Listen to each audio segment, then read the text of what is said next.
يسر لي أمري واحلل عقدة من لساني يفقهوا قولي سبحانك لا علم لنا إلا ما علمتنا إنك أنت العليم الحكيم رب زدني علما رب زدني علما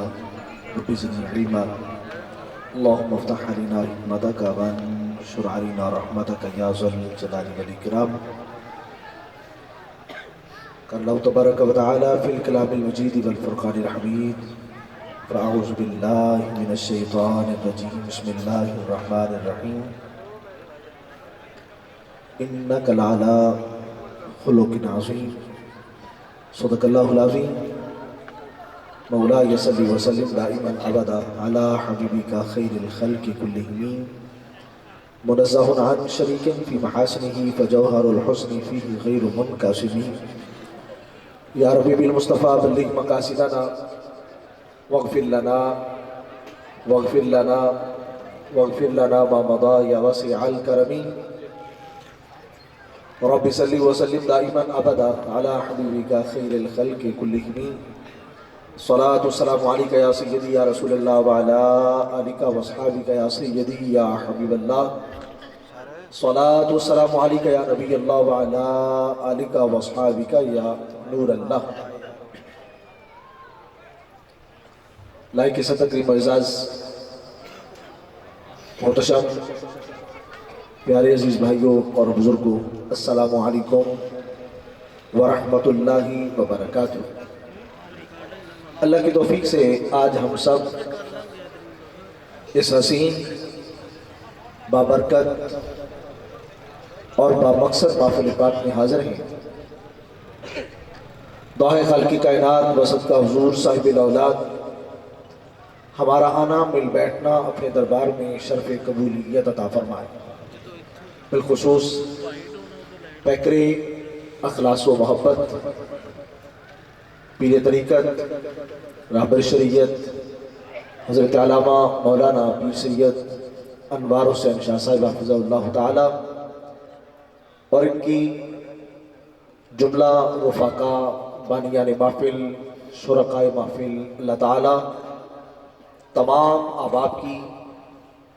ان کوششوں اور کاوشوں کو اپنے دربار میں شرف قبولیت عطا فرمائے اور تمام حاضرین و سامعین کی تمام طرح کی دلی مرادوں کو اپنی جناب رحمت سے پورا فرمائے. اور بالخصوص انجمن مصطفی کے جملہ کارکنان، جملہ ممبران، اللہ تعالیٰ تمام جوانوں کی جوانیوں میں برکت عطا فرمائے اور تمام نوجوانوں کی تمام طرح کی دینی سیاحت کو اللہ تعالیٰ اپنی جناب رحمت میں قبول فرمائے. برادران سی وقار، اللہ تعالیٰ نے حضور نبی پاک صاحب الاولاد صلی اللہ تعالیٰ علیہ وسلم کو بے شمار عزتیں، رفعتیں اور بلندیاں عطا فرمائیں. ان میں سے سرکار علیہ السلام کی ظاہری حیات طیبہ کا ایک حسن یہ ہے کہ اللہ تعالیٰ نے آپ کو محاسن اخلاق کا مرکز اور محور بنا کے بھیجا.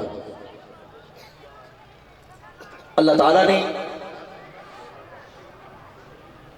جس طرح پہلے انبیاء کرام کو انسانیت کے سامنے اپنی وحدانیت اور اس دور کے انبیاء کرام کو ان کی نبوت اور رسالت کی تبلیغ و اشاعت کے لیے بھیجا، تو انبیاء کرام کو ضرورت کے مطابق، قومی مزاج کے مطابق، معاشرے کے فن کے مطابق اور معاشرے کے افراد کے رجحان کے مطابق اللہ تعالیٰ نے انبیاء کرام علیہ السلام کو جائز اور مقدس معجزات عطا کر کے بھیجا. لیکن جب میرے اور آپ کے پیارے آقا صلی اللہ علیہ وسلم کی بعثت کی باری آئی تو اللہ تعالیٰ نے سرکار علیہ السلام کو دو طرح کے معجزات عطا کیے، اور ان دو طرح کے معجزات میں سے جو پہلا معجزہ وہ اللہ تعالیٰ نے اپنے حبیب علیہ السلام کو محاسن اخلاق عطا فرمائے۔ اس لیے کہ جب سرکار علیہ السلام نے اعلان نبوت کیا، اس وقت لوگوں نے یہ سوال کیا کہ آپ سے پہلے جتنے بھی انبیاء اکرام آئے تو وہ معجزات لے کر آئے تھے، آپ نے اعلان نبوت کیا تو آپ بھی ہمیں کوئی نہ کوئی معجزہ دکھائیں۔ تو نبی پاک صلی اللہ تعالی علیہ وسلم نے اس وقت اپنی قوم سے مخاطب ہو کر یہ جواب ارشاد فرمایا تھا، فرمایا فَقَدْ لَبِثْتُ فِيكُمْ عُمُرًا مِّن قَبْلِهِ أَفَلَا تَعْقِلُونَ، کیا تمہارے سامنے اعلان نبوت سے پہلے میری 40 سالہ زندگی نہیں ہے؟ فرمایا اعلان نبوت تو میں آج کر رہا ہوں، اور تمہارے سامنے جو میں نے 40 سال گزارے ہیں، اور کہا 40 سال تم مجھے صادق بھی کہتے رہے ہو اور امین بھی کہتے رہے ہو۔ اب حضور اکرم نور مجسم شفیع معظم صلی اللہ تعالی علیہ وسلم نے اس وقت اس قوم کو اور اس قوم کی ڈیمانڈ اور سوال کے مطابق جو اپنا معجزہ دکھایا وہ کیا تھا؟ وہ نبی پاک علیہ السلام کا معاشرے کے اندر حسن خلق تھا۔ اور یہاں ذرا دلچسپ بات ایک سمجھنے کے لیے آپ کی سماعتوں کی نظر، جب سرکار علیہ السلام نے اس قوم کے سامنے اپنا اخلاق رکھا اور اس قوم سے کہا کہ دیکھیے اللہ تعالیٰ نے مجھے اخلاق دے کے بھیجا ہے، اب اس قوم کے پاس نبی پاک علیہ السلام کی تردید کرنے کے لیے، سرکار علیہ السلام کی بعثت، نبی پاک علیہ السلام کی نبوت اور رسالت کے انکار کے لیے ان کے پاس کوئی دلیل نہیں تھی۔ اور جب وہ لاجواب ہو گئے تو انہوں نے آگے سے کہا کہ اگر اللہ نے کوئی نبی بھیجنا تھا تو کسی فرشتے کو نبی بنا کے بھیج دیتا، کہ ہماری ہدایت کے لیے اللہ تعالیٰ نے کسی بشر کو ہی نبی بنا کے کیوں بھیجا ہے؟ اب یہاں سے ذرا اس قوم کی بددیانتی، اس قوم کی احمقانہ سوچ کا اندازہ لگائیے کہ وہ معاشرہ اور معاشرے کے وہ افراد جو مٹی کے بنے ہوئے بت کو خدا تو مان رہے تھے، لیکن وہ ایک لبادہ بشریت کے اندر جلوہ گر ہونے والے نبی کی نبوت کے منکر ہیں۔ یعنی آسان لفظوں میں کہیں تو یوں کہ مٹی کا خدا منظور ہے، لیکن لبادہ بشریت کے اندر ملبوس ہو کر آنے والا ان کو نبی پسند نہیں ہے۔ لکڑ کا بنا ہوا اور اپنے ہاتھوں سے تراشا ہوا وہ پتھر یا لکڑ کا صنم تو قبول ہے، لیکن اس قوم کو لبادہ بشریت کے اندر جلوہ گر ہونے والا نبی قبول نہیں ہے۔ وجہ اور سبب کیا؟ کہ جو پتھر کا بنا ہوا خدا ہے، نہ وہ کوئی اچھی بات کہتا ہے، نہ کسی برائی سے منع کرتا ہے، نہ ہدایت کا درس دیتا ہے، اور نہ برائی پر وعیدیں بیان کرتا ہے۔ اب اس قوم کے لیے وہ مٹی اور پتھر کے بت وہ قابل تعریف تھے اس قوم کے لیے، اس لیے وہ قوم کو منمانیوں پر اور قوم کے اپنے مزاج کے مطابق وہ قوم کیسے چل رہی تھی تو وہ بت ان کو منع نہیں کر رہے تھے، لیکن اللہ نے جو اپنے حبیب کو لبادہ بشریت دے کر بھیجا، آپ اعلان تو بعد میں فرما رہے ہیں لیکن بازار میں چلتے ہوئے نگاہیں پہلے جھکا کے چلا کرتے ہیں۔ یعنی حضور علیہ السلام کی نبوت ان کو برداشت کس لیے نہیں، سرکار علیہ السلام کی رسالت اس قوم اور اس معاشرے کو قبول کس لیے نہیں؟ صرف اس لیے کہ رسول کریم علیہ السلام اعلان نبوت سے پہلے اس قوم کو اپنے اخلاق سے بتا چکے ہیں کہ قوم اس بات کو یاد رکھنا، جس کا تعلق خدا سے ہو جائے گا پھر اس کی زبان پہ سچ کے سوا کچھ نہیں چلے گا۔ اور سرکار صلی اللہ تعالی علیہ وسلم نے اس قوم اور اس معاشرے کے اندر بسنے والے لوگ اور ان کے مزاج کو بدلا، ان کی طبیعت اور ان کی عادات کو بدلا، اور اس معاشرے کے اندر اپنے کردار سے اور اپنے اخلاق سے ثابت کیا کہ اللہ تعالیٰ جس کو نبی بنا کے بھیجتا ہے اس نبی کی نبوت کے پیچھے اصل میں قوم کی خواہشات کو پورا کرنا اور کروانا مقصود نہیں ہوتا، بلکہ رب کا پیغام اللہ کی عطا کردہ ہدایت وہ قوم پہ نافذ کرنا مقصود ہوتی ہے اور قوم کو جہالت کے اندھیروں سے نکال کر ہدایت کے راستے پہ چلانا ہوتا ہے۔ آپ اندازہ کیجئے کہ نبی پاک علیہ السلام کا حسین اخلاق کیا ہے۔ میں اس کی ایک جھلک آپ کے سامنے رکھنا چاہتا ہوں کہ حضور علیہ السلام اعلان نبوت تو 40 سال کے بعد کر رہے ہیں۔ سرکار کا اعلان نبوت 40 سال کے بعد ہے، لیکن سرکار علیہ السلام کی شادی مبارک جو پہلی سیدہ خدیجہ پاک سے ہے وہ تقریباً 25 سال کی عمر کے اندر ہے، اور جب سیدہ خدیجہ کبریٰ رضی اللہ تعالی عنہا کے ساتھ سرکار علیہ السلام کی شادی ہوتی ہے تو نبی پاک علیہ السلام کو تحفے کے اندر ایک غلام دیا جاتا ہے، اور وہ غلام دے کے عرض کی جاتی ہے حضور یہ آپ کا خادم ہے، یہ آپ کے گھر کے اندر نوکر بن کے رہے گا، آپ کا غلام بن کے رہے گا، آپ کی خدمت کیا کرے گا۔ تو سرکار علیہ السلام کا جواب کیا تھا؟ فرمایا خدیجہ یہ زید میرے گھر کے اندر رہے گا، میرے گھر کے اندر کام کاج کرے گا، میری خدمت کرے گا، لیکن سنیے یہ میرا غلام بن کے میری خدمت نہیں کرے گا بلکہ یہ محمد مصطفیٰ کا بیٹا بن کے میری خدمت کیا کرے گا۔ اب دیکھیے اللہ تعالیٰ نے نبی پاک علیہ السلام کے لیے فرمایا اِنَّكَ لَعَلَىٰ خُلُقٍ عَظِيمٍ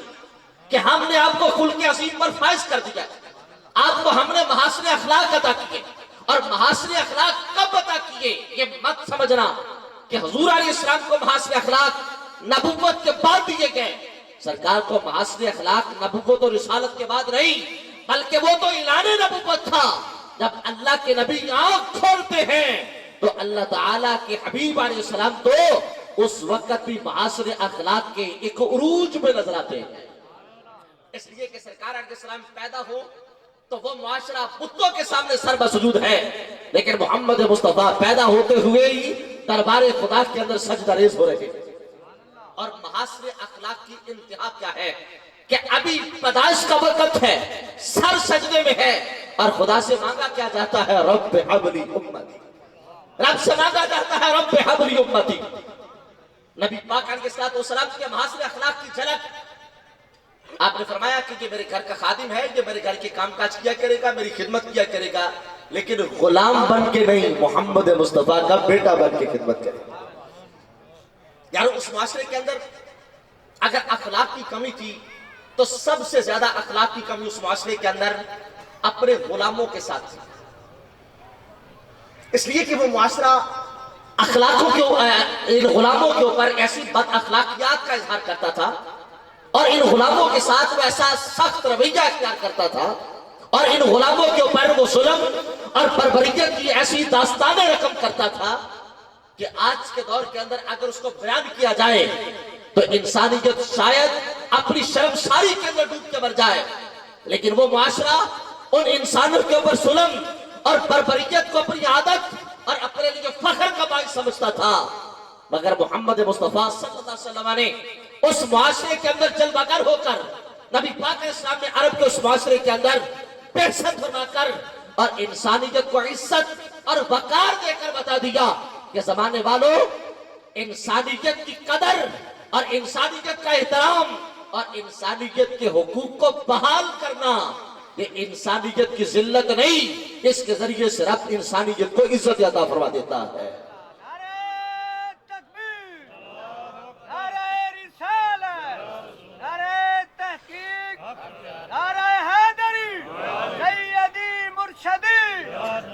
یہاں دیکھیے سرکار صلی اللہ علیہ وسلم نے اس بچے کے ساتھ، بظاہر تو یہ غلام ہے لیکن رسول کریم علیہ السلام نے اپنے گھر کے اندر اس چھوٹے سے بچے کو اتنی محبت دی ہے، اتنی محبت دی ہے کہ اس بچے کو نہ کبھی اپنی ماں یاد آنے دی ہے اور نہ ہی محمد مصطفیٰ نے اس بچے کو کبھی اپنا باپ یاد آنے دیا۔ یارو اصل بات یہ ہے اخلاق اگر کبھی کسی میں دیکھنا ہے تو آپ یہ دیکھیں کہ وہ انسانیت کے ساتھ رہتا کیسے ہے اور اس کے بنیادی حقوق کا خیال اور تحفظ کیسے کرتا ہے۔ یاد رکھیے بڑے بندے کے پاس نوکری کرنا کمال نہیں ہے، بڑے بندے کے پاس رہ کر اس کی خدمت کرنا کمال نہیں ہے، بڑے بندے کی بارگاہ کے اندر رہ کر اس کے اخلاق سے متاثر ہونا کمال ہوا کرتا ہے۔ اگر آپ بڑے بندے کے نوکر بن کے بھی ظالم بنے، اس لیے کہ جب آپ پر ظلم ہوگا تو آپ بھی تو آگے ظلم کریں گے،